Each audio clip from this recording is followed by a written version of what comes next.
नमस्कार। आकाशवाणी कटक आंचलिक संवाद पढ़ुछंती सरिता साहू।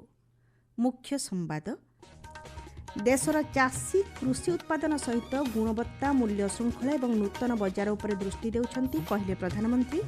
अंगदान करी चिकित्सा गवेषणा क्षेत्र को अधिक सशक्त करने पर आकाशवाणी मन की बात कार्यक्रम देले आह्वान। झारसुगुड़ा दुर्घटना मृत 5 पुलिस कर्मचारी निकट संपर्कों को 5 लाख टंका लेखाएं आर्थिक अनुकंपामूलक सहायता राशि घोषणा कले मुख्यमंत्री। कंधमाल जिलार नीतिबाड़ी जंगल में सुरक्षाकर्मी गुली विनिमय 2 माओवादी मृत एवं साइबर अभियान कवच अधीन पुलिस पक्षर 3625 बेनामी बैंक खाता जांच 187 गिरफ। भारत कृत्रिम बुद्धिमत्ता प्रभाव सम्मेलन भविष्य में एआई व्यवहार नहीं मार्ग स्थिर करिछि बोली प्रधानमंत्री नरेंद्र मोदी कहछंती। आकाशवाणी मन की बात कार्यक्रम में आज देशवासी भाव विनिमय करी प्रधानमंत्री कहछंती बहु राष्ट्रर नेता शिल्पोद्योगी नवसृजनकारी एवं स्टार्टअप क्षेत्र सहित जड़ित व्यक्तिविशेष एही सम्मेलन में एकत्रित होइथिले। कृत्रिम बुद्धिमत्ता साहाय्य भारत प्राचीन ग्रंथ पांडुलिपि एवं तथ्य संरक्षण में ग्रहण करिଥିବା पदक्षेप को विभिन्न राष्ट्र स्वागत करिसेंती। प्रधानमंत्री कहछंती देशर चाषी एबे उत्पादन सहित गुणवत्ता मूल्य श्रृंखला एवं नूतन बजार उपरे ध्यान देउछंती। ओडिशार हिरोद पटेलंकर चाष कार्य उपरे आलोकपात करी श्री मोदी कहछंती जमीर उचित व्यवहार जल संचय एवं अतिरिक्त आय संभावना को श्री पटेल साकार करि परिछंती। तांको फार्मर पोखरी उपरे एक दृढ़ जाली गठन करी सेथिरे लता पनीपरिबा चाष करिछंती। पोखरीर चारि पाखरे कदली गुआ एवं नड़िया गछ लगाइबा सह पोखरी रे माछ चाष करुछंती। कि हमारे किसान अब सिर्फ उत्पादन नहीं बल्कि गुणवत्ता और नए बाजारों पर भी ध्यान दे रहे हैं। ओडिशा में हिरोद पटेल नाम के एक युवा किसान से जुड़ी जानकारी वाकई बहुत प्रेरक है। करीब 8 साल पहले तक वे अपने पिता शिवशंकर पटेल के साथ पारंपरिक ढंग से धान की खेती करते थे, लेकिन उन्होंने खेती को नए नजरिए से देखना शुरू किया। आज दूर दूर से किसान उनका मॉडल देखने आते हैं।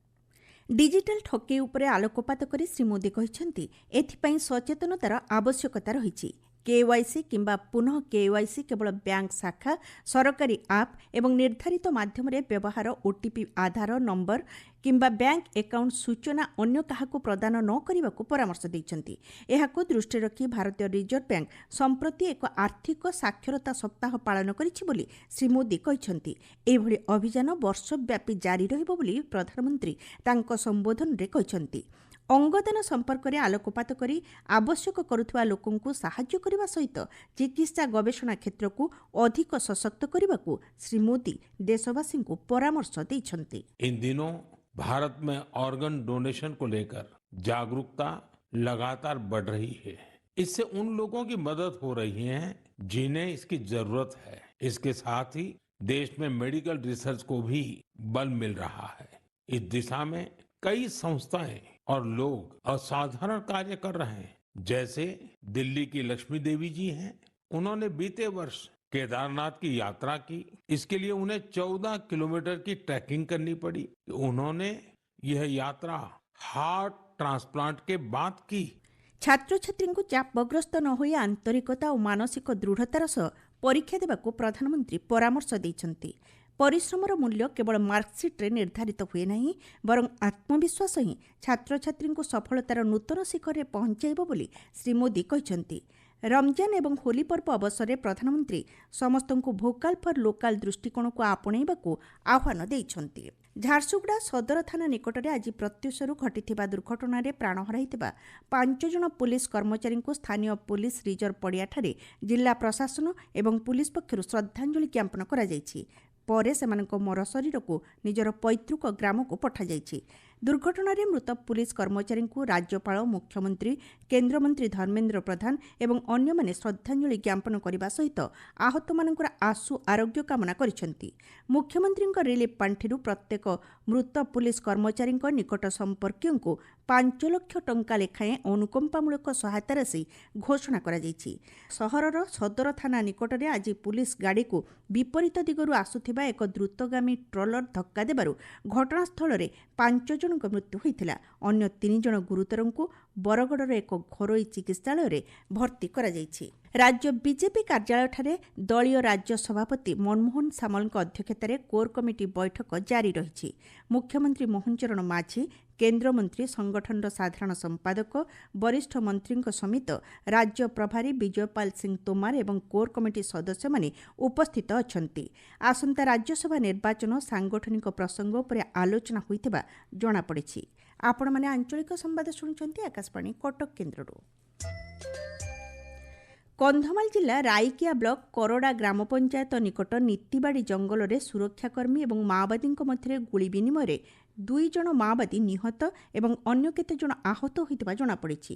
ପୁଲିସ ପକ୍ଷରୁ ମିଳିଥିବା ସୂଚନା ଅନୁସାରେ ସେମାନଙ୍କଠାରୁ ମାଓ ସାମଗ୍ରୀ ଜବତ ହୋଇଛି। ବିଶ୍ୱସ୍ତ ସୂତ୍ରରୁ ଖବର ପାଇ ପୁଲିସ ପକ୍ଷରୁ କମ୍ବିଂ ଅପରେସନ କରାଯାଇଥିଲା। ଗୁଇନ୍ଦା ବିଭାଗର ସୂଚନା ଅନୁସାରେ କନ୍ଧମାଳ ଜିଲ୍ଲାରେ ବର୍ତ୍ତମାନ 40ରୁ ଅଧିକ ମାଓବାଦୀ ସକ୍ରିୟ ଅଛନ୍ତି। କନ୍ଧମାଳ ବ୍ୟତୀତ ରାଜ୍ୟର ଅନ୍ୟ ସମସ୍ତ ମାଓପ୍ରବଣ ଜିଲ୍ଲାଗୁଡ଼ିକରେ ମାଓବାଦୀ କାର୍ଯ୍ୟକଳାପ ସମ୍ପୂର୍ଣ୍ଣ ରୂପେ ନିଷ୍କ୍ରିୟ ରହିଛି ଏବଂ ରାଜ୍ୟ ସରକାର ଏହିସବୁ ଜିଲ୍ଲାଗୁଡ଼ିକୁ ମାଓମୁକ୍ତ ଜିଲ୍ଲା ଘୋଷଣା କରିଛନ୍ତି। ଖବର ଲେଖାଯିବା ବେଳକୁ କମ୍ବିଂ ଅପରେସନ ଜାରି ରହିଥିବା ଆମ ସମ୍ବାଦଦାତା ଜଣାଇଛନ୍ତି। ଓଡ଼ିଶା ରାଜ୍ୟ ପୁଲିସ ବିଭାଗ ପକ୍ଷରୁ ଗତ 10 ଦିନ ଧରି ଜାରି ରହିଥିବା ସାଇବର ଅଭିଯାନ କବଚ ଅଧୀନରେ ଅଦ୍ୟାବଧି 3625ଟି ବେନାମୀ ବ୍ୟାଙ୍କ ଖାତା ଯାଞ୍ଚ କରାଯାଇଛି ଏବଂ 187 ଜଣ ଅଭିଯୁକ୍ତଙ୍କୁ ଗିରଫ କରାଯାଇଛି। ପୁଲିସ ମହାନିର୍ଦ୍ଦେଶକଙ୍କ ନିର୍ଦ୍ଦେଶ କ୍ରମେ ଜିଲ୍ଲା ସାଇବର ଅପରାଧ ଶାଖା ପକ୍ଷରୁ ଜାରି ରହିଥିବା ଏହି ଅଭିଯାନରେ ସିଆଇଡି, କ୍ରାଇମବ୍ରାଞ୍ଚ ସାମିଲ ହୋଇଛନ୍ତି। ସାଇବର ଅପରାଧୀମାନଙ୍କର ଆର୍ଥିକ ଭିତ୍ତିଭୂମିକୁ ଦୁର୍ବଳ କରିବା ଏହି ଅଭିଯାନର ଲକ୍ଷ୍ୟ। ଲୋକମାନଙ୍କୁ ଡିଜିଟାଲ କାରବାର ସୁରକ୍ଷା ପାଇଁ ଓଡ଼ିଶା ପୁଲିସ ପ୍ରତିଶ୍ରୁତିବଦ୍ଧ ବୋଲି ପୁଲିସ ମହାନିର୍ଦ୍ଦେଶକ ଯୋଗେଶ ବାହାଦୁର ଖୁରାନିଆ କହିଛନ୍ତି। ସାଇବର ଅପରାଧ ମୁକ୍ତ ଓଡ଼ିଶା ଗଠନ ପାଇଁ ଏହି ଅଭିଯାନ ଆଗାମୀ ଦିନରେ ଆହୁରି କଡ଼ାକଡ଼ି ହେବ ବୋଲି ଶ୍ରୀ ଖୁରାନିଆ କହିଛନ୍ତି। ରାଜ୍ୟ ସରକାରଙ୍କର ଆମ ଗୌରବ ଆମ କଲେଜ ଯୋଜନାରେ 11ଟି କଲେଜ ଏବଂ ଗୋଟିଏ ବିଶ୍ୱବିଦ୍ୟାଳୟର ଭିତ୍ତିଭୂମିର ବିକାଶ ପାଇଁ 1,73,00,000 ଟଙ୍କା ଉଚ୍ଚଶିକ୍ଷା ବିଭାଗ ପକ୍ଷରୁ ଦିଆଯାଇଛି। ପାଣ୍ଠି ବିନିଯୋଗ କରାଯାଇ କଲେଜଗୁଡ଼ିକରେ ଇଣ୍ଟରନେଟ୍ ସୁବିଧା, ସିସିଟିଭି ବ୍ୟବସ୍ଥା, ପାଠାଗାର ଓ ପରୀକ୍ଷାଗାରଗୁଡ଼ିକର ଉନ୍ନତୀକରଣ ଏବଂ କ୍ରୀଡ଼ାର ଭିତ୍ତିଭୂମିକୁ ସୁଦୃଢ଼ କରିବା ପାଇଁ କୁହାଯାଇଛି। ରାଜ୍ୟରେ ଥିବା ସମସ୍ତ ମହାବିଦ୍ୟାଳୟଗୁଡ଼ିକୁ ଆସନ୍ତା ମାର୍ଚ୍ଚ ମାସ 31 ତାରିଖ ସୁଦ୍ଧା ଆତ୍ମରକ୍ଷା କୌଶଳ ପ୍ରଶିକ୍ଷଣ ଶିବିର ଆୟୋଜନ ନିମନ୍ତେ ଉଚ୍ଚଶିକ୍ଷା ବିଭାଗ ପକ୍ଷରୁ ଚିଠି ଲେଖାଯାଇଛି। ପ୍ରଶିକ୍ଷଣ ଶିବିରର ସମ୍ପୂର୍ଣ୍ଣ ବିବରଣୀ ଏପ୍ରିଲ ମାସ 30 ତାରିଖ ସୁଦ୍ଧା ରାଜ୍ୟ ସରକାରଙ୍କର HIMS ପୋର୍ଟାଲରେ ଅପଲୋଡ୍ କରିବା ପାଇଁ କୁହାଯାଇଛି। କଟକ ଜିଲ୍ଲା ପ୍ରଶାସନ ପକ୍ଷରୁ ନୂଆପଡ଼ା ବାଲିସାହି ପଡ଼ିଆଠାରେ ନିର୍ମାଣ ଶ୍ରମିକଙ୍କୁ ସହାୟତା ରାଶି ବଣ୍ଟନ କରାଯାଇଛି। ଶ୍ରମ କାର୍ଯ୍ୟାଳୟ ପକ୍ଷରୁ ଆୟୋଜିତ କାର୍ଯ୍ୟକ୍ରମରେ ରାଜ୍ୟରେ ଅଣସଂଗଠିତ ଶ୍ରମିକ ସାମାଜିକ ସୁରକ୍ଷା ନିମନ୍ତେ ରାଜ୍ୟ ସରକାରଙ୍କର ବିଭିନ୍ନ ଯୋଜନା ସମ୍ପର୍କରେ ଆଲୋଚନା କରାଯାଇଥିଲା। ସଦର ବିଧାୟକ ଇଞ୍ଜିନିୟର ପ୍ରକାଶ ଚନ୍ଦ୍ର ସେଠୀ ଯୋଗଦେଇ ଶ୍ରମିକମାନଙ୍କ ସୁରକ୍ଷା ଓ ଆର୍ଥିକ ଉନ୍ନତି ପାଇଁ ରାଜ୍ୟ ସରକାର ପ୍ରତିଶ୍ରୁତିବଦ୍ଧ ବୋଲି କହିଥିଲେ। ଓଡ଼ିଶା କୋଠାବାଡ଼ି ଓ ଅନ୍ୟାନ୍ୟ ନିର୍ମାଣ ଶ୍ରମିକ କଲ୍ୟାଣ ବୋର୍ଡ ପକ୍ଷରୁ କଟକ ଜିଲ୍ଲାର ଯୋଗ୍ୟ ହିତାଧିକାରୀଙ୍କୁ ପରିଚୟ ପତ୍ର ବଣ୍ଟନ କରାଯାଇଛି। ଚଳିତ ଆର୍ଥିକ ବର୍ଷର 31 ଦିନ ପୂର୍ବରୁ ପୂର୍ବତଟ ରେଳବାଇ 250 ନିୟୁତ ଟନ୍ ପଣ୍ୟ ପରିବହନ କରି ଦେଶର ପ୍ରଥମ ରେଳମଣ୍ଡଳ ପାଲଟିଛି। ଗତବର୍ଷର ପଣ୍ୟ ପରିବହନ ପ୍ରଦର୍ଶନ ତୁଳନାରେ 10%ରୁ ଅଧିକ ମାଲ ପରିବହନ କରି ଏକ ନୂତନ ମାଇଲଖୁଣ୍ଟ ସ୍ଥାପନ କରିଛି। ଯୁବବର୍ଗଙ୍କ ମଧ୍ୟରେ ଆତ୍ମବିଶ୍ୱାସ, ଅନୁଶାସନ ଏବଂ ସମାଜ ସେବା ଭାବନା ସୃଷ୍ଟି ସହିତ ସ୍କାଉଟିଂ ମୂଲ୍ୟବୋଧକୁ ବୃଦ୍ଧି କରିବା ଉଦ୍ଦେଶ୍ୟରେ ଆଜି ବିଶ୍ୱ ସ୍କାଉଟ୍ ଦିବସ ପାଳନ କରାଯାଉଛି। ସ୍କାଉଟିଂର ମୁଖ୍ୟ ଆଦର୍ଶ ବାକ୍ୟ ହେଉଛି ପ୍ରସ୍ତୁତ ରୁହ। ମୁଖ୍ୟ ସମ୍ବାଦ ପୁଣିଥରେ। ଦେଶର ଚାଷୀ କୃଷି ଉତ୍ପାଦନ ସହିତ ଗୁଣବତ୍ତା, ମୂଲ୍ୟ ଶୃଙ୍ଖଳା ଏବଂ ନୂତନ ବଜାର ଉପରେ ଦୃଷ୍ଟି ଦେଉଛନ୍ତି କହିଲେ ପ୍ରଧାନମନ୍ତ୍ରୀ। ଅଙ୍ଗଦାନ କରି ଚିକିତ୍ସା ଗବେଷଣା କ୍ଷେତ୍ରକୁ ଅଧିକ ସଶକ୍ତ କରିବା ପାଇଁ ଆକାଶବାଣୀର ମନ୍ କି ବାତ୍ କାର୍ଯ୍ୟକ୍ରମରେ ଦେଲେ ଆହ୍ୱାନ। ଝାରସୁଗୁଡ଼ା ଦୁର୍ଘଟଣାରେ ମୃତ 5 ପୁଲିସ କର୍ମଚାରୀଙ୍କ ନିକଟ ସମ୍ପର୍କୀୟଙ୍କୁ 5 ଲକ୍ଷ ଟଙ୍କା ଲେଖାଏଁ ଆର୍ଥିକ ଅନୁକମ୍ପାମୂଳକ ସହାୟତା ରାଶି ଘୋଷଣା କଲେ ମୁଖ୍ୟମନ୍ତ୍ରୀ। କନ୍ଧମାଳ ଜିଲ୍ଲାର ନୀତିବାଡ଼ି ଜଙ୍ଗଲରେ ସୁରକ୍ଷାକର୍ମୀଙ୍କ ଗୁଳି ବିନିମୟରେ 2 ମାଓବାଦୀ ମୃତ ଏବଂ ସାଇବର ଅଭିଯାନ କବଚ ଅଧୀନରେ ପୁଲିସ ପକ୍ଷରୁ 3625ଟି ବେନାମୀ ବ୍ୟାଙ୍କ ଖାତା ଯାଞ୍ଚ, 187 ଗିରଫ। ଆଞ୍ଚଳିକ ସମ୍ବାଦ ଆଜି ପାଇଁ ଏତିକିରେ ଶେଷ ହେଲା।